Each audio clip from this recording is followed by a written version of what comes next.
Untung Kanisa lihat semutnya, jadi gak sempat gigit deh. Walaupun gak berbahaya, tapi namanya digigit kan sakit juga ya teman. Om Editor, ini sebenarnya kenapa sih? Kok bisa ada semut beramat di bajunya Raisya? Walah, ternyata Raisya dan kakak-kakaknya habis main sambil ngemil cantik toh. Pantesan semutnya pada dateng. Habisnya banyak makanan manis sih. Mentang-mentang sama-sama kecil, seringkali kita mengira semut itu sama semua. Padahal berbeda-beda. Spesiesnya banyak loh. Ada lebih dari 12.000 jenis. Setiap jenisnya punya makanan masing-masing. Kalau semut hitam ini sudah pasti mengincar makanan manis yang tadi dimakan oleh Raisya dan kakak-kakaknya. Mereka mengeluarkan feromon atau zat kimia yang menjadi tanda untuk semut-semut lainnya. Setelah seekor semut menemukan makanan, ia akan kembali ke sarangnya dan semut lain akan mengikuti jejak feromonnya. Makanya mereka berbaris seperti itu. Waduh sob, ada apa nih? Kok kalian berantem sih? Sebenarnya wajar sih kalau mereka suka berantem, karena habitat semut besar dan kokopet ini memang sama teman, sama-sama di hutan. Kedua sobat hutan ini juga omnivora teman, alias pemakan segala. Pantes saja berantem, kayaknya habis berebut makanan deh.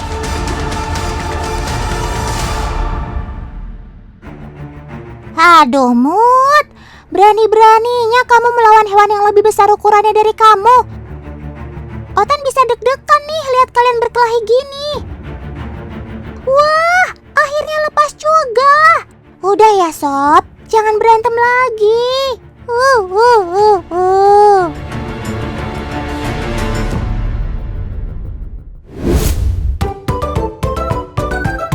Nah, Kanisa bakal bagiin tips untuk menghalau semut di rumah nih. Pertama-tama, siapkan bahan-bahannya dulu dong. Ada lemon dan juga air. Campur perasan lemon ini dengan air. Perbandingannya 1:3 ya, dengan air yang lebih banyak. Voila, selesai deh.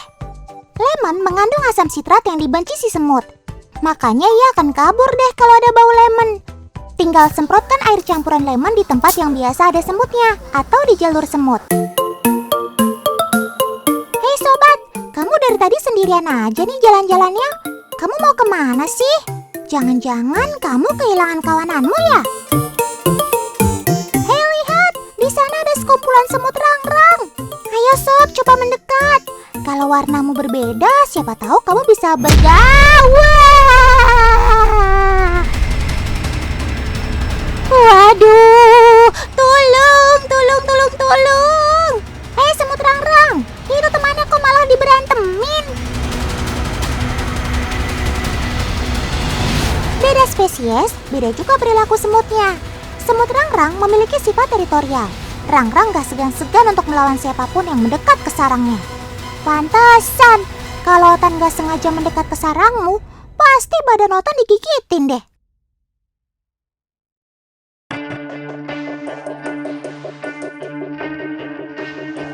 Galak banget kamu, Sob. Walaupun galak, tapi kekompakan kalian patut diacungi jempol, Sob. Gak butuh waktu lama untuk kalian melumpuhkan si semut hitam yang malang. Capit di dekat mulut mereka ini multifungsi. Selain untuk senjata, capit juga digunakan untuk menggotong mangsanya. Mangsa ini nantinya akan dibawa ke sarang untuk dimakan bersama koloninya. Waduh, setelah Otan lihat capit kalian dari dekat, wajar aja kalau Otan kesakitan tiap digigit. Ternyata gigitanmu tajam dan kuat banget, Sob. Takut! Teman-teman lihat, ada koloni semut rangrang yang sedang menggotong kupu-kupu yang mati. Namanya juga semut, semuanya pasti dimakan, termasuk bangkai kupu-kupu seperti ini.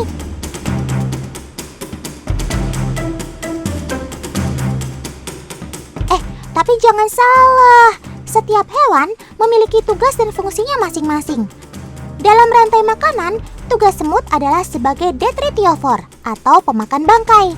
Mereka menguraikan zat organik menjadi zat anorganik. jadi jangan membunuh semut ya. Para semut prajurit ini udah cukup makan nih. Saatnya membawa makanan ini ke sarang. Sebentar deh, kupu-kupu kan cukup besar kalau dibandingkan dengan badan semut. Kok kuat ya?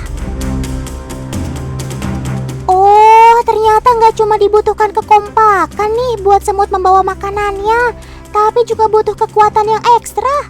Yap, satu ekor semut ternyata bisa membawa benda yang 50 kali lebih berat dari badannya. Pantas aja mereka nggak kesulitan untuk membawa kupu-kupu ini. Satu ekor semut aja kuat banget. Gimana kalau dibawa beramai-ramai gini? Keren maksimal! Kermaks!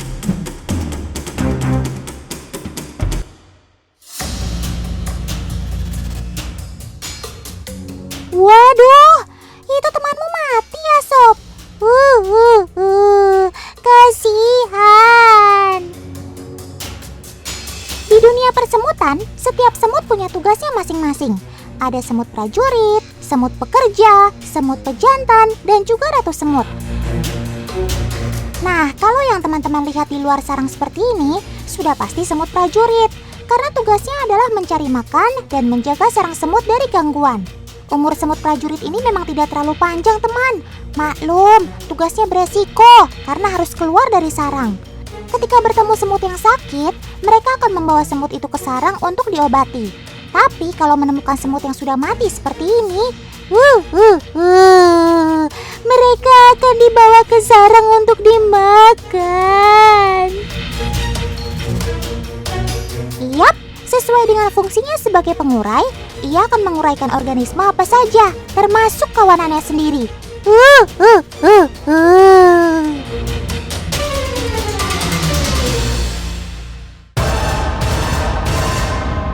Tidak! Ada sarang semut yang jatuh ke air. Tolong! Tolong!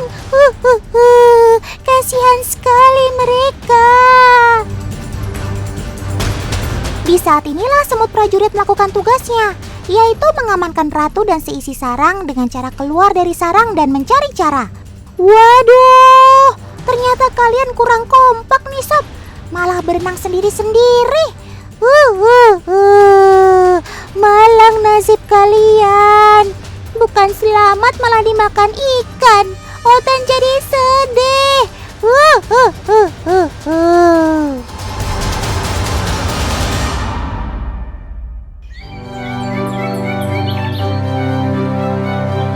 Wah, cantik banget ya tanamannya. Ini adalah pohon pucuk merah, teman. Waduh, kalau dilihat-lihat, ternyata ada banyak sarang semut rang-rangnya ya. Ih, serem. Satu pohon aja sarangnya lebih dari satu. Ih, lihatnya aja Otan udah gatal-gatal nih. Oh, Otan tahu. Ini tempat budidaya semut rang-rang atau kroto. Pantesan ada banyak sarang semutnya. Gak kebayang deh berapa jumlah semut di tanah seluas hampir 2 hektar ini.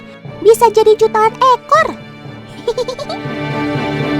Sayang sekali, karena habis hujan, Otan gak bisa lihat telur kroto yang ada di dalam sarang deh.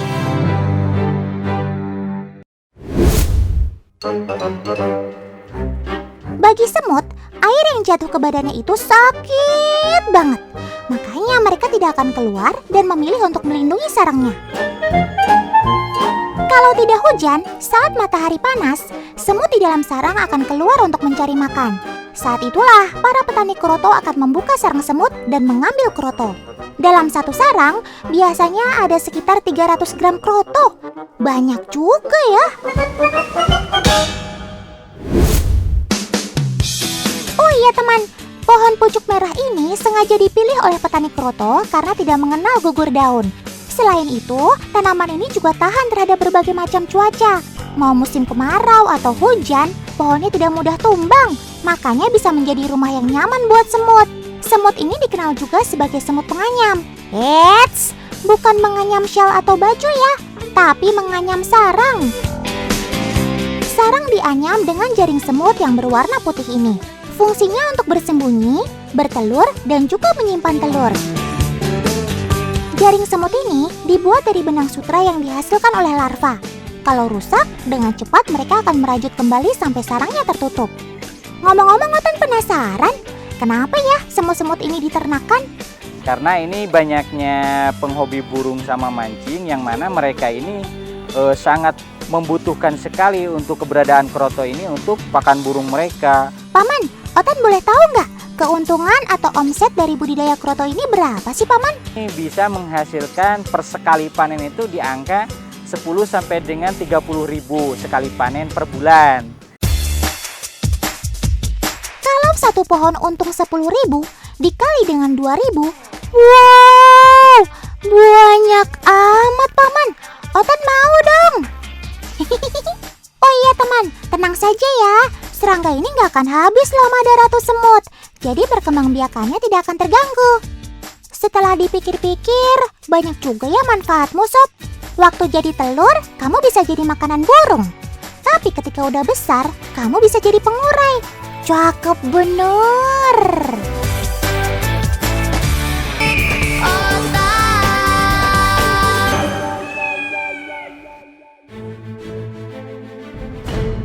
Hayo, Otan ada pertanyaan ke teman-teman di rumah nih.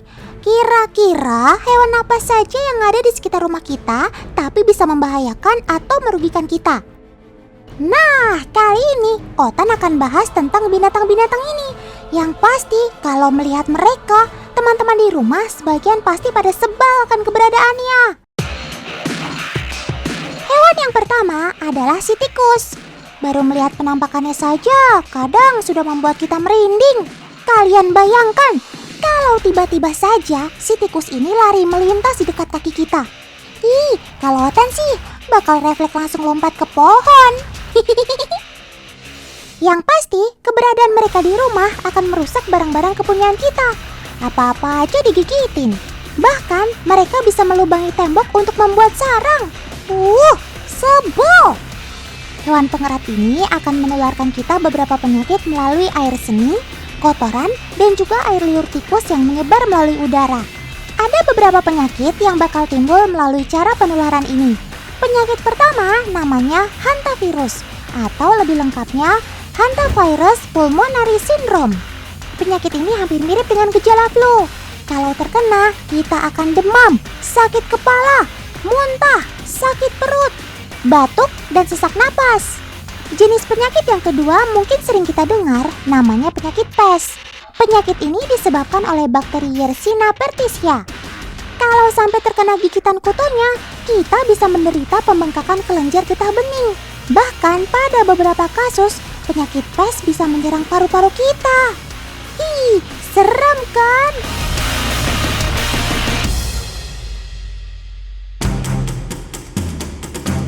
Teman-teman di rumah pasti pernah dong diganggu oleh hewan ini saat bermain. Yap, bener. Ini dia, si nyamuk. Ia juga tak kalah menyebalkan. Kalau ketemu, bawaannya pengen nepok aja deh. Si nyamuk ini memang kerap mengganggu. Nyamuk akan selalu muncul hampir di setiap tempat. Dan nyamuk sangat suka dengan zat karbon dioksida yang dihembuskan oleh napas kita. Dan yang pasti, ia juga suka akan zat asam laktat yang terdapat pada keringat. Makanya, teman di rumah jika sudah beraktivitas yang mengeluarkan keringat, wajib hukumnya mandi dan gosok gigi. Supaya saat tidur nggak jadi incaran gerombolan nyamuk. Di Indonesia, terdapat 2 nyamuk yang sangat berbahaya teman, yaitu nyamuk Aedes aegypti yang gigitannya bisa menyebarkan penyakit demam berdarah, dan nyamuk Anopheles yang menyebarkan malaria. Serem.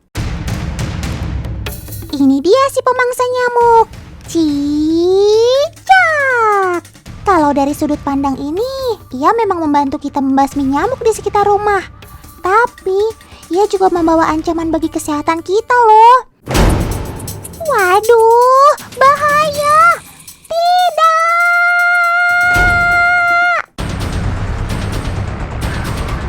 Dan makan bekas cicak. Oh, bekas cicak. Untung nenek larang ya. Kalau nggak dicegah, bisa fatal akibatnya.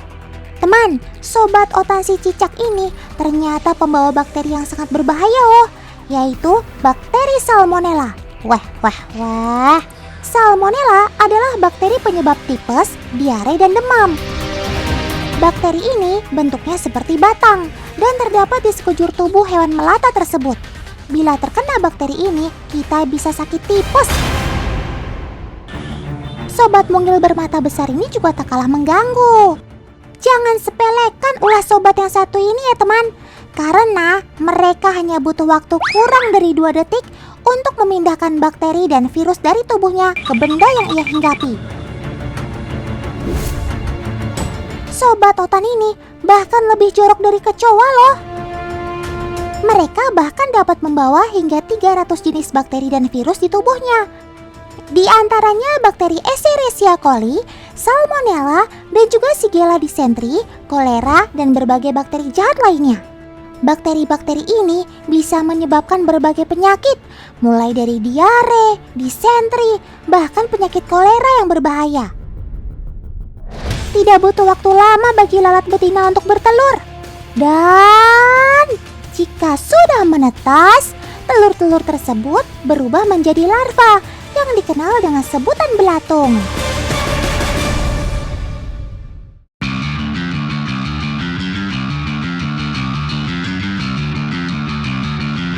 Loh. Siapa ya kakak-kakak ini? Jago banget main skateboardnya. Keren maksimal. Oh, ternyata para skater ini temannya Kak Gaby toh. Wah, Otan juga mau dong Kak diajarin main skateboard. Itu kan Billy. Hei sob, ngapain kamu duduk-duduk doang di situ? Gayanya kayak pelatih aja.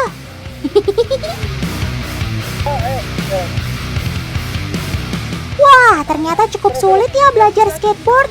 Teman di rumah ada yang tertarik atau bahkan sudah mahir? Kak Gaby nyerah juga tuh. Jadi kompakan deh sama peliharaannya. Cuma ikut nonton doang.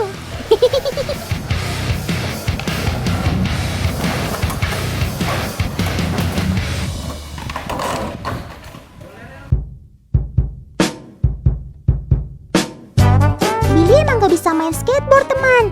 Tapi dasar yang dipelajari dari olahraga seluncur papan ini udah khatam banget untuk seekor musang. Ada yang bisa tebak apa yang akan Billy lakukan dengan seutas tali yang sudah disiapkan oleh Kak Gaby? Markinton, mari kita tonton. Ya kan? Otan bilang juga apa?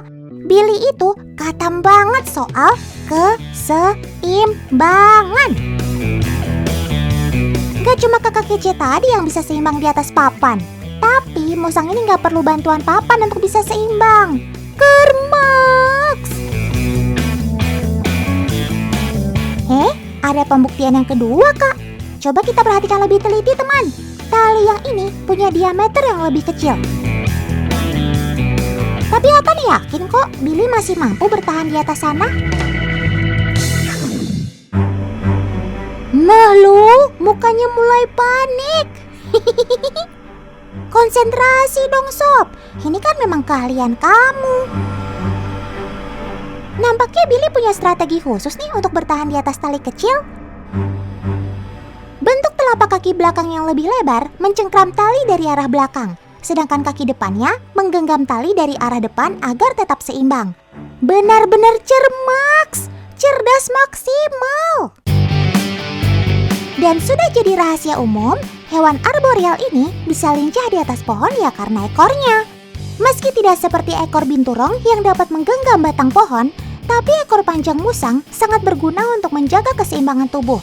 Mulai dari berjalan, memanjat, bahkan saat dia bertahan di atas media yang kecil sekalipun, ekor musang sangat berperan agar sobat Otan ini nggak terjatuh. Gitu loh teman.